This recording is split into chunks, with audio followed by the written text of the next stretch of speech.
नमस्कार, मैं अभय कुमार मिश्रा पटना बिहार से।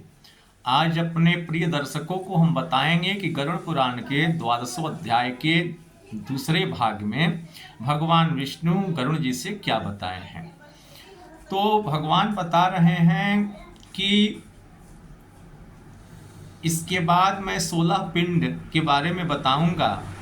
प्रथम पिंड जो है भगवान विष्णु के नाम से दिया जाना चाहिए, दूसरा पिंड शिव भगवान के नाम से देना चाहिए, तीसरा सपरिवार यम के नाम से देना चाहिए, चौथा पिंड जो है चंद्रमा के नाम से देना चाहिए, पांचवा पिंड अग्निदेव के नाम से देना चाहिए, छठा पिंड हव्यवाह के नाम से देना चाहिए, सातवां पिंड कालदेव को देना चाहिए, आठवां पिंड रुद्रदेव को देना चाहिए, नवा पिंड परमेश्वर को देना चाहिए, 10वां पिंड प्रेत को देना चाहिए, 11वां पिंड भगवान विष्णु को देना चाहिए, 12वां पिंड ब्रह्मा को देना चाहिए, 13वां पिंड विष्णु को देना चाहिए, 14वां शिव को देना चाहिए, 15वां यम को देना चाहिए हे गरुड़, 16वां पिंड तत्पुरुष को देना चाहिए।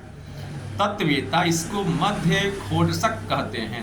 12 महीने के 12 पिंडदान, पाक्षिक, त्रिपाक्षिक, न्यूमासपाक्षिक, उन्नाद्विक, मैंने उत्तम खोडसी तुमसे कहा हे गरुण, 11वें दिन चरु का स्मरण करके पिंडदान देना चाहिए। इस प्रकार 48 श्राद्ध कहा। यह श्राद्ध विधि पूर्वक जिनका किया जाए उनको प्रतत्व कभी नहीं रहता तथा पितरों की पंक्ति में सम्मिलित हो जाते हैं। पितरों की पंक्ति में प्रवेश होने के लिए 3 खोडसी श्राद्ध करें।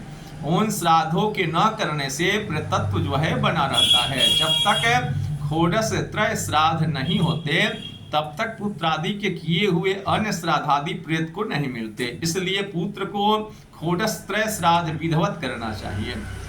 यदि पुत्र न हो तो स्वामी का श्राद्ध स्त्री या अन्य करें, जिससे उनको अनंत फल मिलता है।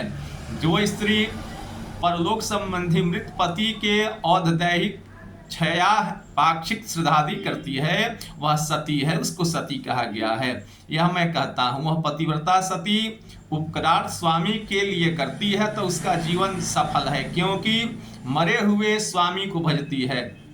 जो प्रमाद से अग्नि या पानी में डूबकर मर गया उसका भी सब कर्म विधि पूर्वक करना चाहिए। प्रमाद से, इच्छा से, सर्प कटने से मर गया तो शुक्ल पक्ष की तथा कृष्ण पक्ष की दोनों पंचमी के दिन नाग देव की पूजा जो है हमेशा करना चाहिए। जिनकी मृत्यु जो है घमंड में हो गई हो, इच्छा से हो गई हो, आत्महत्या कर लिया हो, या सांप काट दिया गया, सांप द्वारा मर गया हो, तो उसका पूजन जो है शुक्ल पक्ष और कृष्ण पक्ष के पंचमी के दिन करना चाहिए। गेहूं के आटे की प्रतिमा बना करके सुगंधित स्वक्त पुष्प और चंदनादि से अर्चन करना चाहिए। धूप, दीप, चावल चढ़ाना चाहिए। कच्चा आटा और दूध रखना चाहिए। यदि शक्ति हो तो सोना का नाग या चांदी का नाग या पीतल का नाग या तांबा का नाग बना करके ब्राह्मण को दान दे करके नमस्कार करके कहे कि इस नागराज के दान देने से नागराज हम पर प्रसन्न हो। इस प्रकार नागराज की पूजा कर अकाल में मरने वाले के निमित्त नारायण बलि करावें, जिससे करने मात्र से प्रेत सब पापों से मुक्त हो स्वर्गलोक को जाते हैं। इस तरह सब क्रिया कर प्रतिदिन जल पूर्ण घट अन्न सहित दान करें या 360 घट, 360 पिंड, 360 जलांजलि देवें। 11वें दिन पिंडदान कर बार बार हवन करें।